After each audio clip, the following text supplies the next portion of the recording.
And all we got to do is have the right self-talk. So when we're going on a sales interview, what should we be doing in our minds, preparing? What are the big things preparing for when we have a sales interview? Success. Pardon? Success. Yeah. Visualize them buying, being happy, you're doing a good job. It's amazing. And so few people, you don't really hear that much about it. But it works, friends. It really works. So being focused is so important.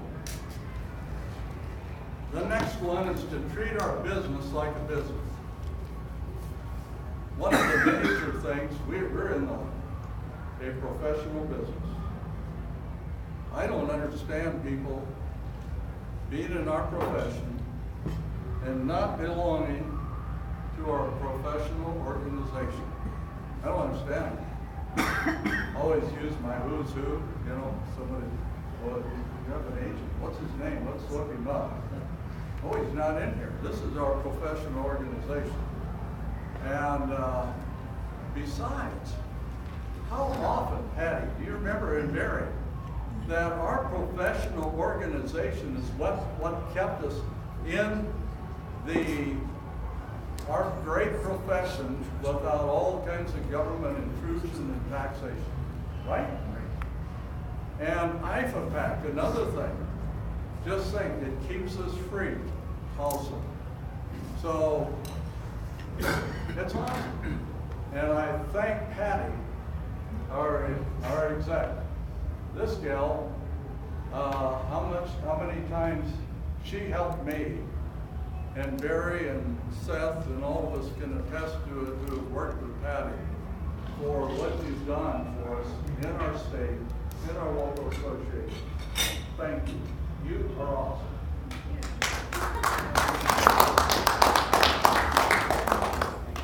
Education is also, I feel, very important. I miss the old LUTC classes. I was very fortunate to be in LUTC class. Now you do them all online. But the nice thing about it was we got together and shared and had study groups. Another thing was professional organizations like this, of all the great speakers that we were able to hear, and education and so forth. It was very important. As I watch agents, it's very important. So many agents treat our business as an avocation. I guess I've kind of been doing that over the last years, but it's extremely important to treat our business as a business. And some of the things I always say, if you're going to ask for $1 million, you better look like you can ask for $1 million. So our dress, our office, staff, the office staff. The statistics say if you have a good office staff versus just having one that's kind of mediocre, the amount of income is 2.5 times the income if you have a good office staff, like our state association. Right? Those of us who experience and know what it's like to have a good office staff. Another thing is, of course, communicating, listening, speaking well. But there are 1,000 people that were in our business over 20 years, so successful, loved what they were doing, and knew that they gave a great service. So there again, being reminded of what we do in this business, reading, staying motivated, and so forth. And some things that help me especially as a manager, because when you're an agent, you can get together and we had sales builders, which are very good. And I think sales builders are awesome for companies because agents can get together. One of the things is they need to be positive and not become a negative bitch session. But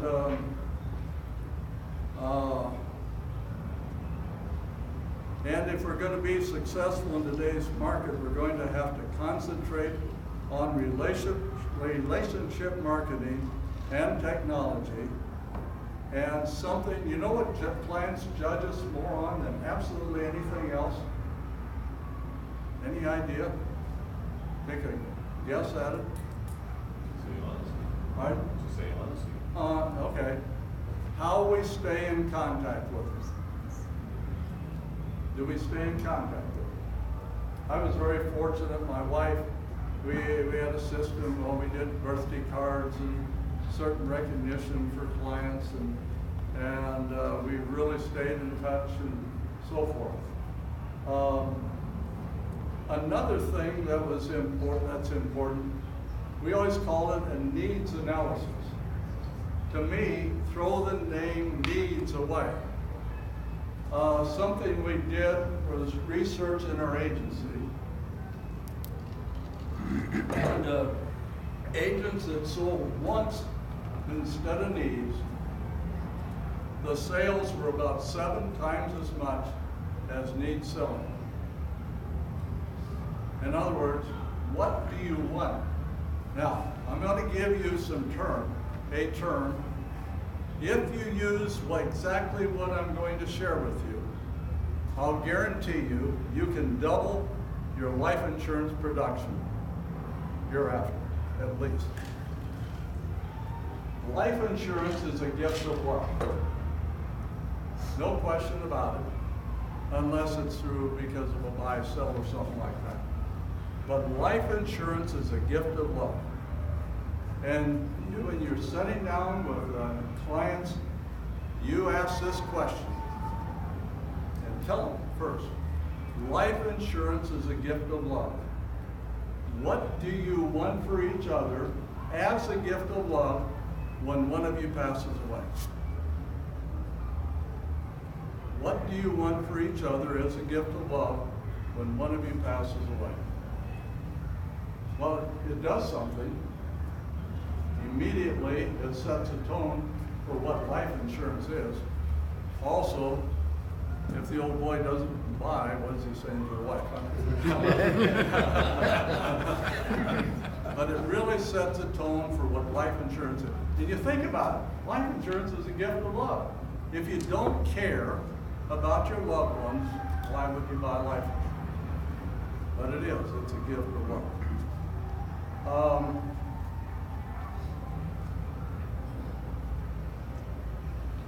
New agents.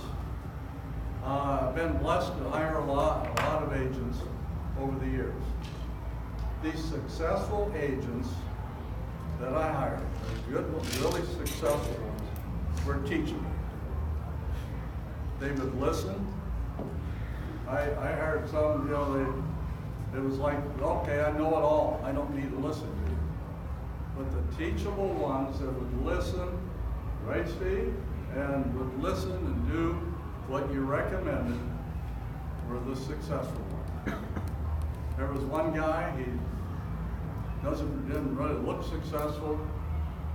Dave, I hired him because I always did a lot of testing on him.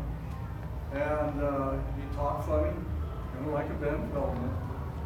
But I told him how important it was to be teachable.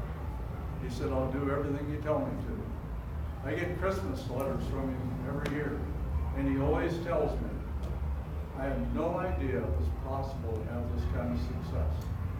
And he's making hundreds of thousands of dollars a year being a successful insurance representative.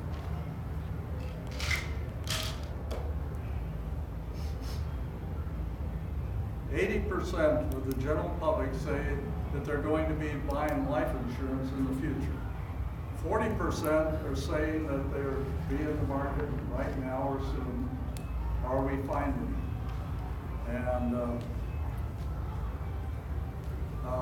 so anyway, on to passion. The fourth item that successful life insurance agents have is passion.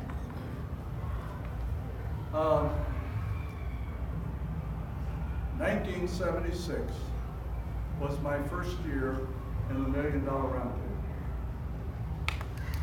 Table.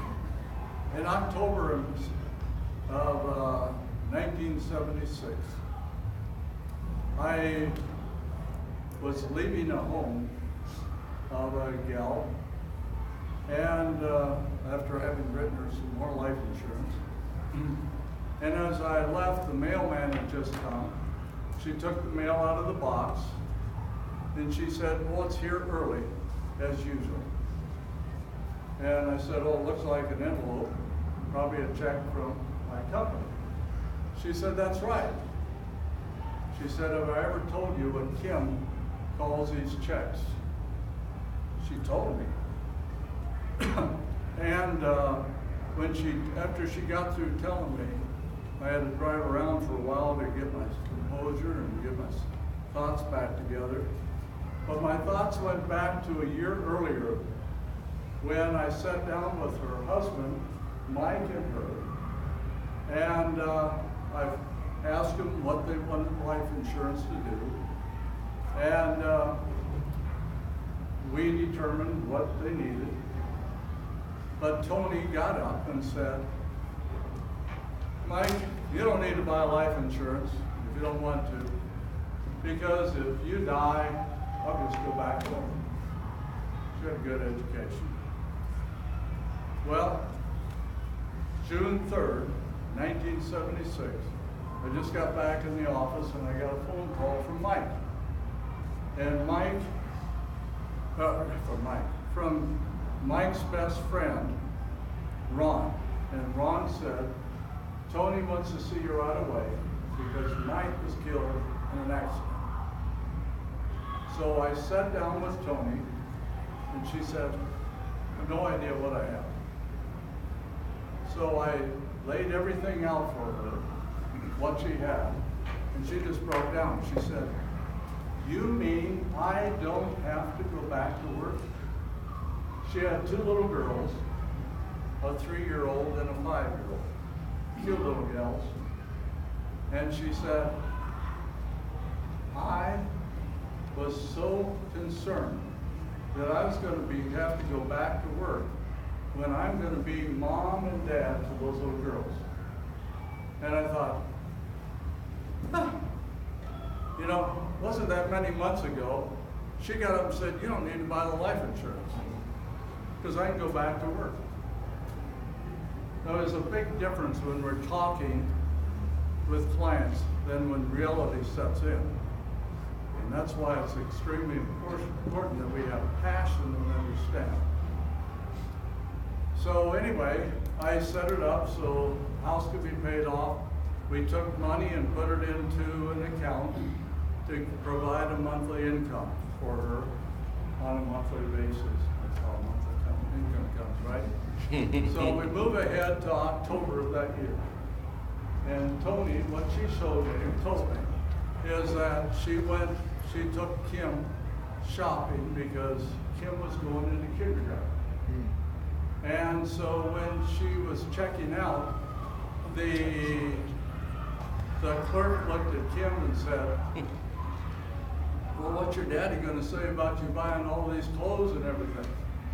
Kim looked at him and said, or looked at her and said, "Well, my daddy's in heaven." Clerk said, "What? What'd you say?" She said, "My daddy's in heaven, and we don't have to worry because he sends us a check every month."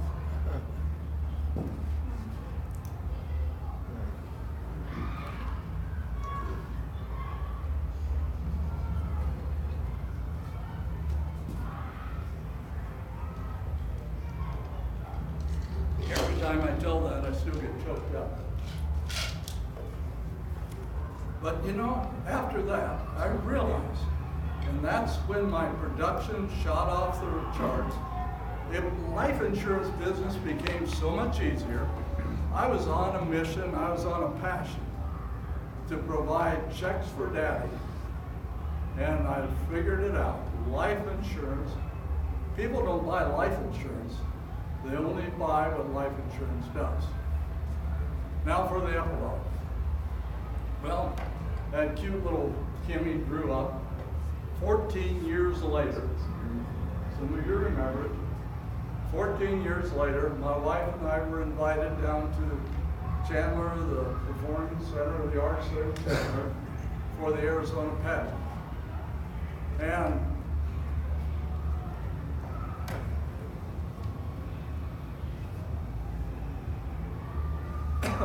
And we proudly watched Kim crown Miss Arizona. Now, she gave thank yous to some people that afterward, in front of hundreds of people. She recognized me, and she used two words: peace of mind, or two statements: peace of mind and security. Isn't that what we provide? And so when you think of Ben Feldman, why was he so successful? He was all those things that I mentioned, but he had a passion for the business. And people can feel the passion that we have. And it's not phony, it's a passion because we understand that they need what we have, period. And we don't sell life insurance. We need to get out of the life insurance business and get into the checks for daddy business, retirement business, checks for retirement, and that kind of business. My friends, that's what we're in. And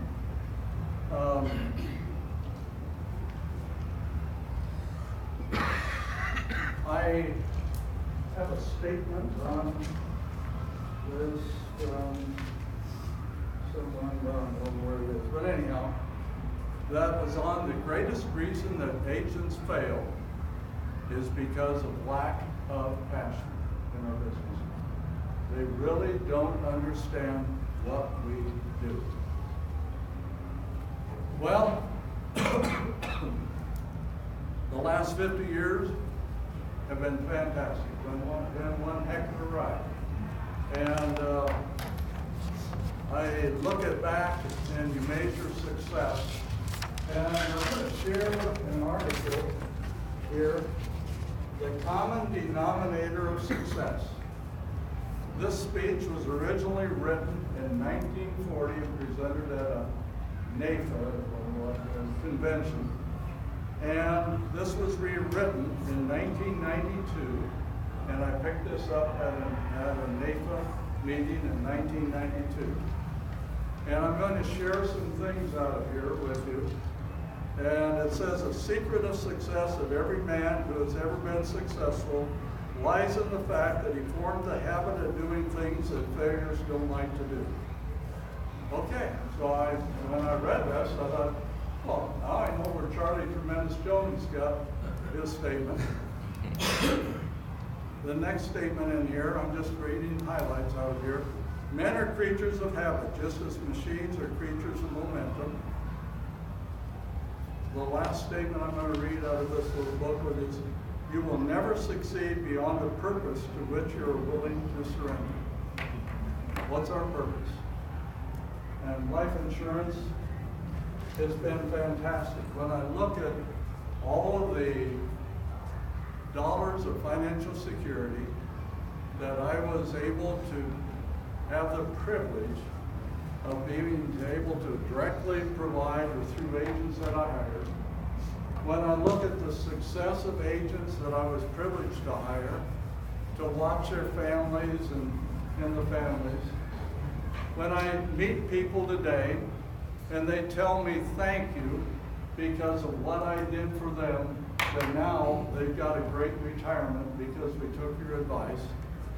When I was there for widows and widowers and children and helped with checks and see what happened to the families because of that financial security. When I see, and I had a number of individuals that became disabled, and they, because disability insurance is dignity, and long-term care are dignity insurance. And I was a Judy because of an agent that worked with her, one of my agents. He told her, Judy, you need long-term care insurance. She said, well, my husband and I were really healthy. He said, Judy, now is when Dick and you need to buy. About 2 years later, he came down with Alzheimer's. And he spent several years in long-term care, heavy-duty care. And all of their savings that they worked a lifetime for were totally intact after he got through with his care and passed away. And so you look at what we do in all these different areas. Wow, what a career. Hasn't been always easy for me. I'm going to share, I got just a couple minutes, or are we through? We're done? Oh. Anyway, has it always been easy? Well, I look at all the people who've been able to help our family. We got beautiful kids, all of them well-educated, grandchildren, awesome grandchildren. We've taken trips all over the world.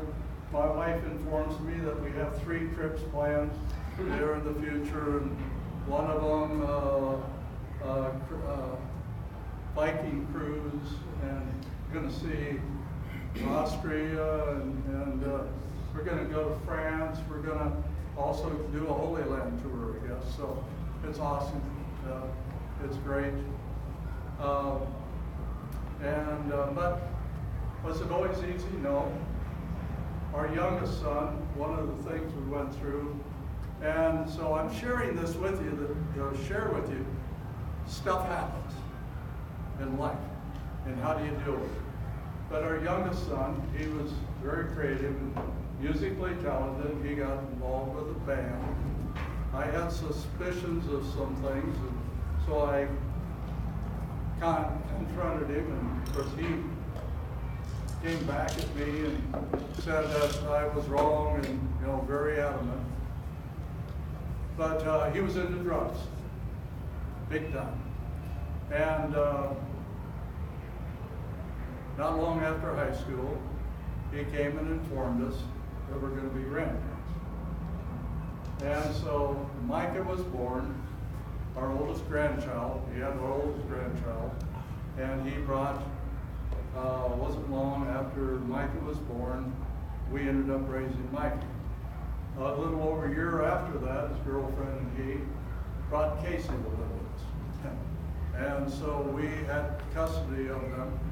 And people said, why would you ever do that? What do? You gotta do what you gotta do. And we were there for him. The only thing that was scary was, oh Lord. I mean, a lot of nights just pray. And because we didn't want to be raising teenagers either. And so Joel, a neat young lady that he worked with, said, if you straighten your life out, I'll go out with you. And that's what it took. All the talking, all the people, and confrontation and everything else didn't work, but that worked. Well, they got married, happily married. They have 2 little kids. They moved to Albuquerque, and Joel working long hours. He also went to the university, got his associate's degree, and just graduated at the end of the semester, and was offered a great job. And then last week, he got offered an interview with Los Alamos. So, and now they contacted him yesterday and said they went the second interview. So, things work out. Well, what about Micah and Casey? Micah has a great job. He isn't even 21 yet. He turns 21 on June 4th. And Casey, who is, she's still 18 yet, but she is, in a little over a year, will finish with ASU. She's been working, taking extra classes. She's on the honors roll, 4.0 average, and fall of next year, she'll be going into law school. So, things work out. Praise the Lord. So, thank you so much for allowing me to share